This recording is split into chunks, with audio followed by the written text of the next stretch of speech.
नमस्कार, मनीषा टेस्टी रेसिपीमध्ये तुमचे सर्वांचे मनापासून खूप खूप खूप स्वागत। आज आपण गणपती बाप्पांचा आवडता पदार्थ आणि मुलांचाही आवडता पदार्थ तो म्हणजे मोदकची रेसिपी बघणार आहोत। अगदी साध्या सोप्या पद्धतीने एकदम खुसखुशीत आणि योग्य प्रमाणात तळणीचे मोदकची रेसिपी कशी करायची ते मी तुमच्या सोबत शेअर केलेली आहे। तेव्हा ह्या तळणीच्या मोदकची रेसिपी तुम्ही एक वेळा माझ्या पद्धतीने नक्की ट्राय करून पहा। पहिल्यांदाच तुम्ही जर मोदकची रेसिपी करत असाल तर तुमची ही रेसिपी न चुकता परफेक्ट येईल। आणि तुम्हाला माझी ही रेसिपी आवडल्यास माझ्या चॅनलला प्लीज लाईक, शेअर आणि सबस्क्राइब करायला मात्र विसरू नका। चला तर मग रेसिपीला सुरुवात करूया। सर्वप्रथम आपण मोदकच्या आवरणासाठीची कणिक भिजवून घेऊ। त्यासाठी इथं मी 1 कप मेजरमेंटच्या कपने अर्धा कप मैदा घेतलेला आहे आणि त्याच कपने मी अर्धा कप रवा घेतलेला आहे। आता हे व्यवस्थित आपण मिक्स करून घ्यायचं आहे। नंतर आता यामध्ये आपण मीठ टाकून घेणार आहोत। तर इथं मी मीठ जास्त प्रमाणात टाकायचं नाही, तर 2 चिमूटभर मीठ टाकून घेणार आहे। तर बघू शकता 2 पिंच मी इथं मीठ टाकून घेतलेलं आहे। त्यालाही व्यवस्थित आता मिक्स करून घ्यायचं आहे। मीठ टाकल्यामुळे मोदकला फार छान स्वाद येतो। नंतर त्यामध्ये तुपाचं मोहन आपल्याला घालून घ्यायचं आहे। त्यासाठी मी इथं तूप कडक गरम करून घेतलेलं होतं आणि 4 ते 5 चमचे आपल्याला तूप इथं घालून घ्यायचं आहे। यापेक्षा जास्त तूप टाकून घ्यायचं नाहीये। आता त्यालाही व्यवस्थित मिक्स करून घेऊ। तूप गरम असल्यामुळे मी आधी चमच्याच्या सहाय्याने मिक्स करून घेणार आहे। नंतर हाताच्या सहाय्याने हे पीठ व्यवस्थित चोळून मिक्स करून घेणार आहे। व्यवस्थित ते एकजीव झालं पाहिजे पिठामध्ये, म्हणजे सर्वीकडे तूप हे व्यवस्थित लागलं पाहिजे। तर बघा अशी मूठ वाढली गेली की समजायचं की पिठामध्ये आपलं जे तूप टाकून घेतलेलं होतं ते व्यवस्थित मिक्स झालेलं आहे। आता आपल्याला कणिक मळून घ्यायची आहे। तर इथं मी 1 कप पाणी घेतलेलं आहे। ज्या कपाने आपण मैदा मोजून घेतलेला होता त्याच कपाने मी 1 कप पाणी घेतलेलं आहे। आणि आता आपल्याला पाणी थोडं थोडं करतच टाकून पीठ मळून घ्यायचं आहे। एकदम पाणी टाकायचं नाही, त्यामुळे कणिक पातळ होऊ शकते आणि मोदकही व्यवस्थित येणार नाही। तर इथं बघू शकता या पद्धतीची कणिक मळायची आहे। जास्त कडकही नाही आणि जास्त सैलही नाही। आपण साध्या पुऱ्यांना मळतो त्यापेक्षा थोडी सैल भिजायची आहे। कणिक मळायला अर्धा कप पेक्षा थोडं जास्त पाणी आपल्याला इथं लागलेलं आहे।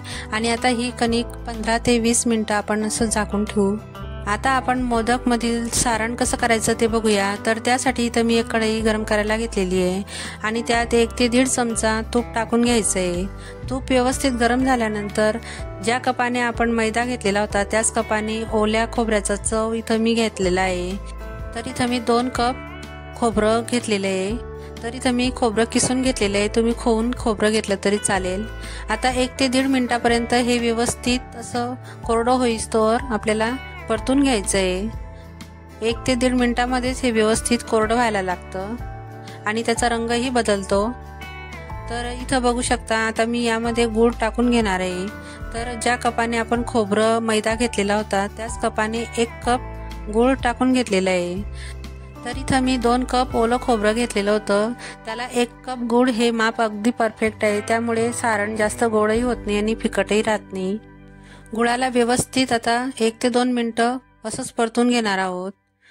गूळ व्यवस्थित मिक्स झाल्यानंतर त्यामध्ये आता आपण वेलची पूड आणि जायफळची पूड 1 चमचा टाकून घेणार आहोत आणि त्यांनाही व्यवस्थित आता या सारणामध्ये मिक्स करून घ्यायचं आहे। खोबऱ्याला आपण व्यवस्थित परतून घेतलेलं होतं आणि त्यातील ओलसरपणा थोडा बऱ्यापैकी कमी झालेला होता। त्याच पद्धतीनेच आपल्याला आता गुळाचाही ओलसरपणा आहे तो कमी करून घ्यायचा आहे। जोपर्यंत हे मिश्रण व्यवस्थित कोरडे होत नाही तोपर्यंत आपल्याला हे असंच परतत राहायचं आहे। साधारण याला 5 ते 7 मिनिटं मला याला परतायला लागलेली आहे। आता मी गॅस बंद करून घेणार आहे आणि हे बघू शकता एकदमच कोरडं मिश्रण तयार झालेलं आहे आणि थंड होऊन आणखीनच कोरडं पडेल। सारण आपलं तयार आहे। आता मोदकाचं वरचं आवरण तयार करून घेऊ। आता 15 ते 20 मिनिटं झालेली आणि बघू शकता कणिक एकदम मस्त भिजली गेलेली आहे आणि रवाही मस्त भिजलेला आहे। आता मी त्याला थोडासा तुपाचा हात लावून असा दाब देऊन कणिक व्यवस्थित मळून घेईल, म्हणजे मोदक एकदम खुसखुशीत येतात। तर इथं पोळपाटावर आता ठेवून मी असे गोळे करून घेणार आहे। तर त्यासाठी असा गोळा लांब लांब करून घेतलेला आहे आणि त्याचे 2 भाग करून आता त्याला असं दाबून व्यवस्थित असा लांब लांब गोळा तयार करून घेणार आहे। तर तुम्ही व्हिडिओमध्ये बघू शकता। या पद्धतीने केल्यानंतर मी त्याचे छोटे छोटे असे गोळे तयार करून घेणार आहे। तर तुम्ही लहान मोठ्या साईजमध्ये जसं तुम्हाला मोदक हवे असतील तसे तुम्ही गोळे तोडून घ्यायचे आणि असं आता आपण त्याला व्यवस्थित दोन्ही हातांमध्ये दाबून व्यवस्थित सॉफ्ट करून घेणार आहोत आपण गोळ्यांना। तर मी सगळे गोळे आता याच पद्धतीने बनवून घेणार आहे। उरलेल्या गोळ्याचेही याच पद्धतीने मी लाट्या पाडून घेणार आहे आता। तर इथं गोळे तयार आहेत आणि सारणही तुम्ही पाहू शकता किती छान कोरडं झालेलं आहे। तर बघू शकता, मी तुम्हाला दाखवते, एकदम मस्त कोरडं झालेलं आहे। आणि आता आपण हे सारण मोदकामध्ये भरून घेणार आहोत। आता मोदकाच्या आवरणासाठी आपण छोट्या छोट्या ज्या लाट्या करून घेतलेल्या होत्या, गोळे करून घेतलेले ते आता आपण लाटून घेणार आहोत। तर इथे मी एक गोळा घेतलेला आहे आणि त्याला थोडंसं तूप लावून घेतलेलं आहे। तुपामुळे हे व्यवस्थित लाटलं जातं आणि चिकटतही नाही आहे। तुम्ही तुपाऐवजी पीठही लावून घेऊ शकता। तर हे बघू शकता, पोळी जास्त जाड किंवा बारीकही लाटायची नाही आहे, तर मध्यममध्येच लाटायची आहे। तर इथं पोळी लाटून झालेली आहे आणि आता आपण सारण यामध्ये भरून घेणार आहोत। पोळपाटावर थोडासा मी मैदा टाकून घेतलेला होता, त्यामुळे पातीखाली पोळपाटाला चिकटत नाही आणि सारणही व्यवस्थित भरलं जातं मग।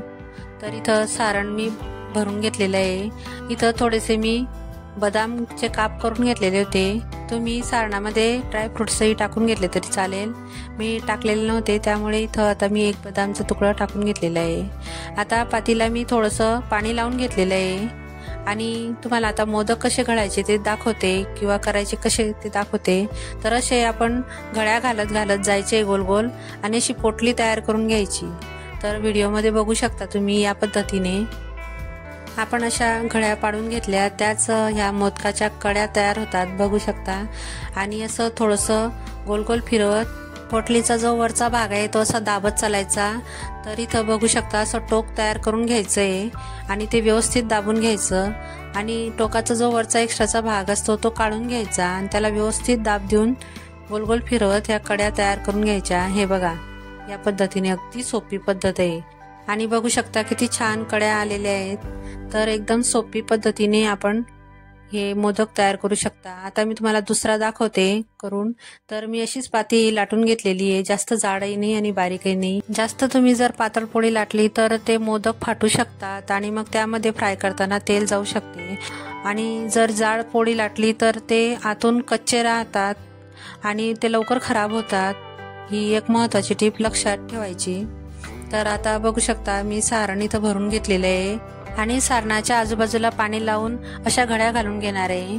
तर मी व्हिडिओमध्ये बघू शकता, ज्यांना मोदकाच्या कड्या पाडता येत नाही त्यांच्यासाठी मस्त आणि सोपी पद्धत आहे। अशा घड्या घालून घ्यायच्या आणि मोदक तयार करून घ्यायचे। तर या पद्धतीनेच आपण अशा कड्या पाडून घेणार आहोत। तर अशा कड्या पाडल्यानंतर असं गोल गोल करत ते टोक तयार करून घ्यायचं आहे। तर इथं बघू शकता असं टोक तयार झाल्यानंतर व्यवस्थित ते दाबून घ्यायचं आणि एक्स्ट्राचा जो वरचा भाग असतो तो काढून घ्यायचा। आणि इथं बघू शकता किती छान कड्या तयार झालेल्या आहेत। एकदम सोप्या पद्धतीने हे मोदक तयार होतात। तर मी आता याच पद्धतीने सगळे मोदक तयार करून घेणार आहे। आता मोदक आपले तयार आहे। आता त्यांना तळण्यासाठी मी इथं तेल कढईमध्ये गरम करायला घेतलेले आहे।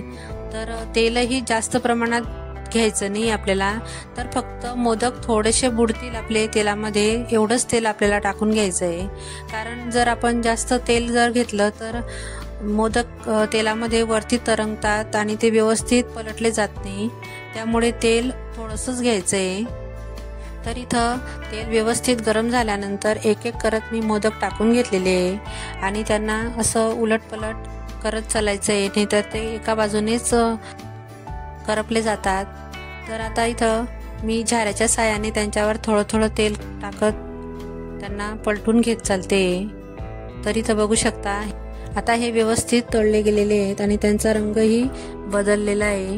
तर आपल्याला जास्त त्यांना असं तांबूस रंगावर तळायचे नाही आहेत, तर 1 ते 2 मिनिटांमध्येच हे व्यवस्थित तळले जातात। त्यांना आता मी काढून घेतलेले आहे। दुसरे मोदकही मी आता टाकून घेतलेले तेलामध्ये।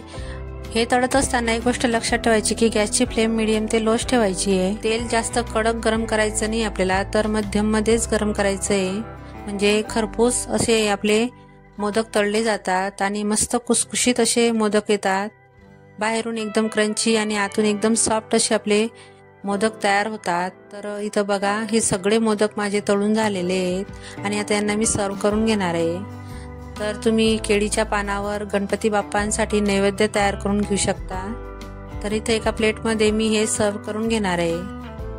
तर इथं बघा, 1 कप पासून एवढे मोदक तयार झालेले आहेत. एकदम खुसखुशीत असे मोदक तयार झालेले आहेत आणि खायला खूपच टेस्टी बनलेले आहेत. तर तुम्हाला मी एक तोडून दाखवते.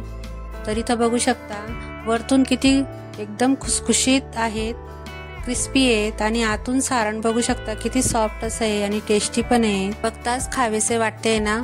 तर तुम्ही पण पटकन ही रेसिपी ट्राय करून बघा आणि येणाऱ्या गणेश चतुर्थीला गणपती बाप्पांसाठी हा नैवेद्य तयार करून बघा. तेव्हा मला तुम्ही ही रेसिपी कशी वाटली ते कमेंट करून नक्की सांगा आणि आवडल्यास लाईक करा, शेअर करा आणि सबस्क्राईब करायला मात्र विसरू नका. चला तर मग पुन्हा भेटूया अशाच एक नवीन रेसिपी सोबत. तोपर्यंत मस्त खा आणि स्वस्त राहा.